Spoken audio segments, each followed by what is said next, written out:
Michele here with episode number 52. Today we're talking about weight stigma, some heavy stuff. And I have a new announcement that I've changed the name of the podcast. Voila! You've probably seen it on the podcast art, but I've got a new introduction for you as well. Enjoy.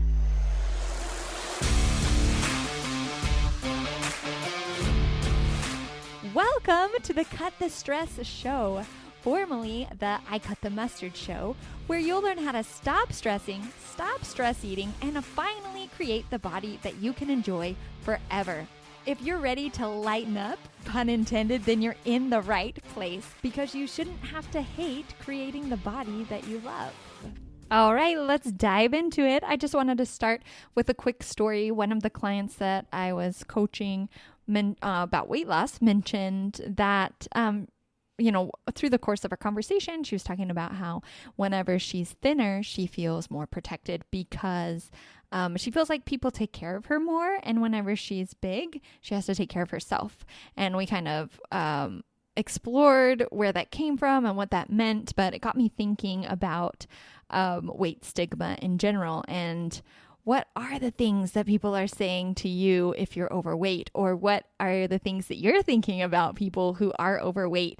What is that and is it real? So let's first dive into what is stigma. Stigma is just those stereotypes, right, that we have about, in this case, about people who are overweight, or maybe the stereotypes that you have about yourself.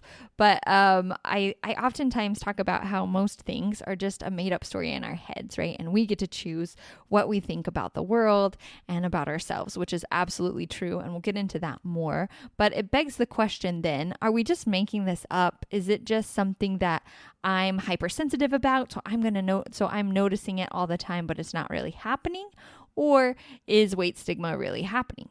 And I think we can rest assured that indeed it is happening, and that we as a culture have a stigma that starts really early in our childhood, that overweight people are mean, they're stupid, they're lazy, and they're ugly. This is the ugly truth right here.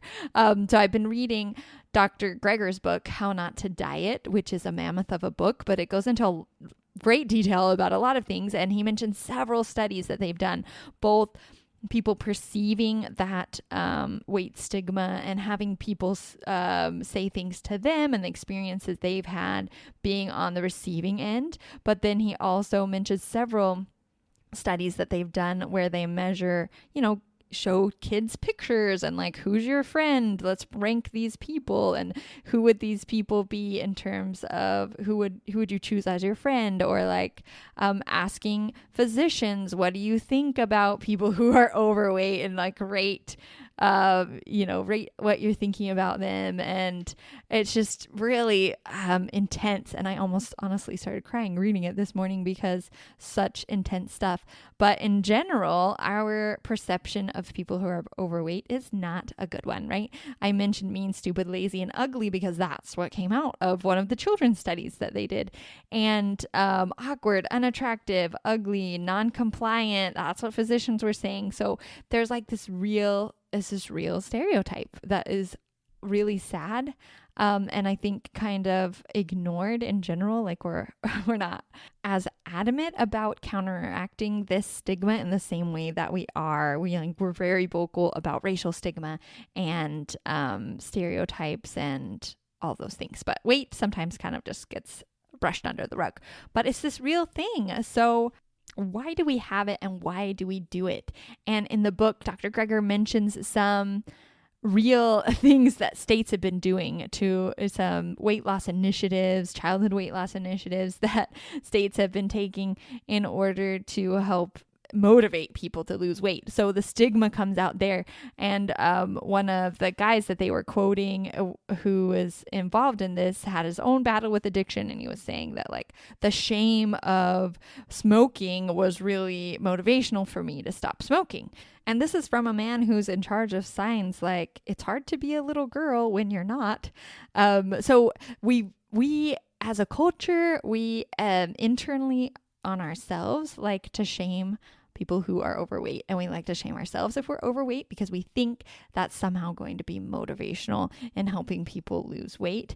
But the reality is that we know that it isn't. But kind of to put the cap on this whole shame and stigma thing, I just wanted to share one last research study that he gave because I just was completely shocked by it. But he was talking about several 47 people that they took through a study. They had lost more than 100 pounds, 100 to 126 pounds. And they interviewed them later with several questions like, would you rather be overweight or would you rather be a millionaire? And would you rather be blind or would you rather be overweight, right? And they gave them these different comparisons. But the thing that was so shocking and that he mentions too is a lot of people, if you have a disability, then if they're asked like, if you're blind and someone asks you, oh, well, would you rather be deaf? Or, would you rather like trade your disability for another one? Then people would say, absolutely not. I'll just keep mine because I know it. It's familiar. I can handle it. But in the case of weight, it's the total opposite. These people who have lost 100 pounds or more would not go back. They wouldn't go back for $1 million. They would rather be blind than fat. They'd rather be deaf than fat. And one of the comments from the subjects really summarizes it all. When you're blind, people want to help you, but no one wants to help you when you're fat. And I was just blown away again by all of this stigma. I mean, we've experienced it. We've done it to ourselves. And just in talking to my client, this is exactly what she was saying. Like, people want to help me. I feel nurtured. I feel cared for whenever I'm thin. And whenever I gain weight, I feel like I'm invisible. I feel like no one's paying attention to me. No one cares about me. They have all these judgments about me. And from everything that I just read to you from Dr. Furman's book, all those research studies, it sounds like this is a real thing, right? You're not making this up. This happens.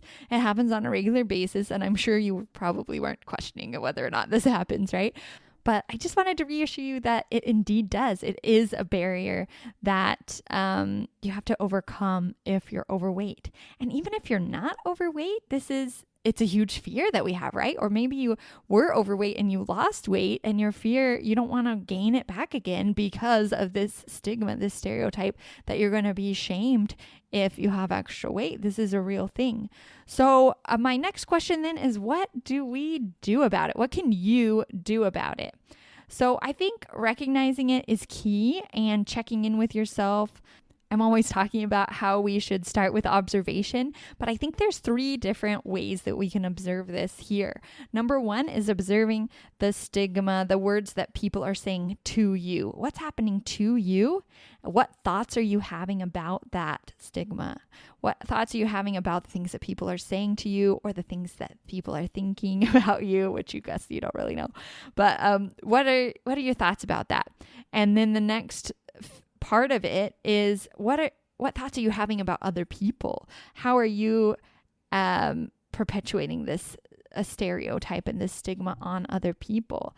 And then again, you shaming yourself. So how are you taking that idea, those ideas that we have all around us, because they're really pervasive? He was saying it's increased dramatically. It's like 70, 80, 90% of people are having these kind of thoughts about weight. It's really sad. But so it's here. It's inside your brain. It's inside my brain. And what are the different ways is that we're interacting with that? And how is it showing up in our life? So let me give you an example. Let's start with what people are saying to you.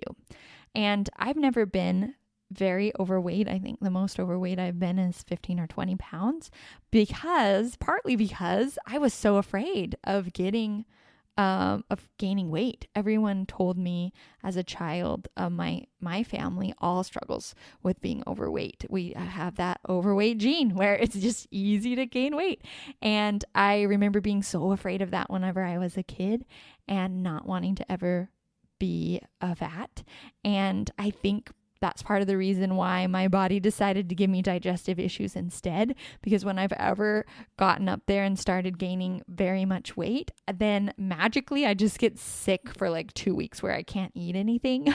And I'm just so nauseous that I just am sick and I lose all the weight. But it happens pretty consistently if I ever gain more than about 10 pounds. So I'm really feeling like it's psychological. So anyways, so there's the things that people are saying to you. As a kid, you go around and then like, don't be so fat, or they're always talking about those chubby kids or having those stereotypes on TV all of the time. Whenever I was in Japan, they're the worst too. I mean, every culture does this. So in Japan, they were always talking about fat Americans. And at one point, somebody grabbed my love handles and they were like, "Futota," like you got fat, you know? So they just talk about it really openly, more than baldness, right? So it's something that's always happening. So it's important to think about how that translates into you, right? Because the only thing that we can control is our own thoughts and actions about it, our responses to it.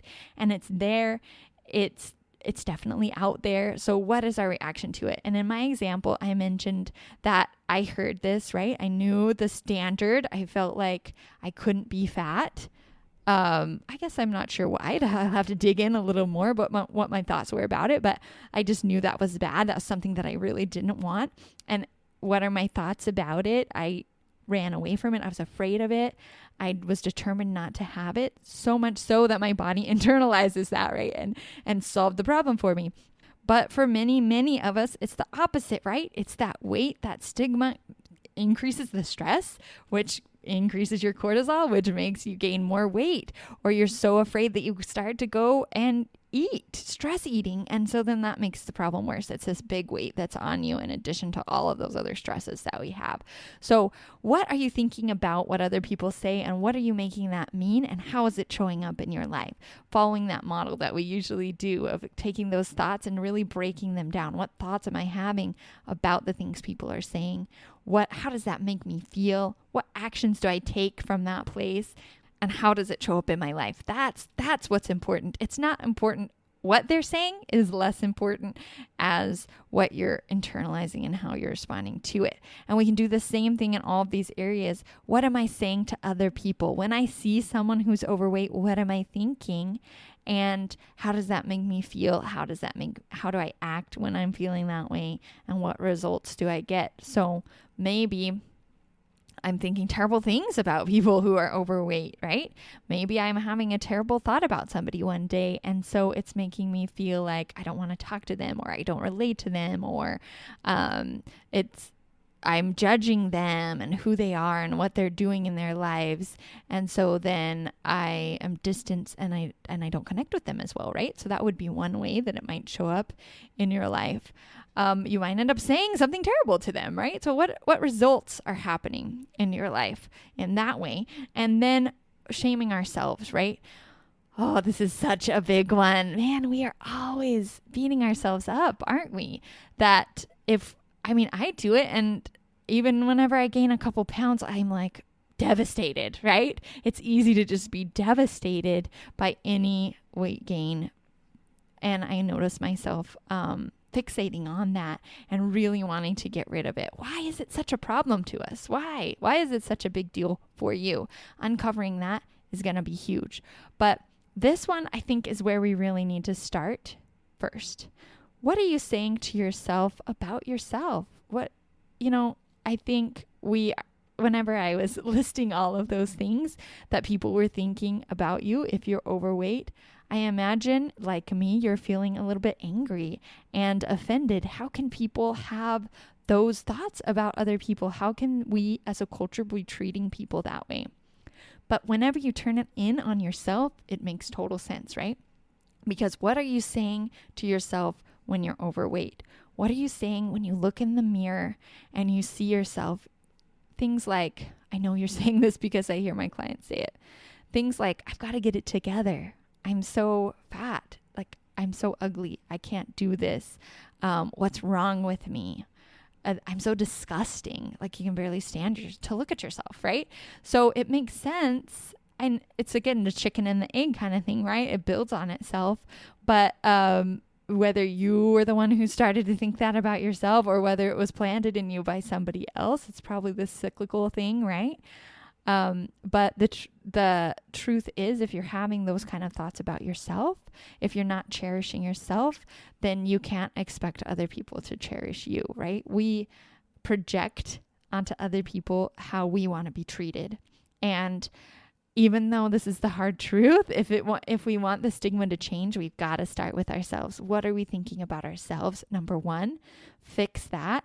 Love ourselves. Then we can think about what we're thinking about other people. We can start to fix that and love them. And the last area we can't really control. We can't control what other people are saying to us or doing to us or how they're treating us, but we can control how we respond to that, right?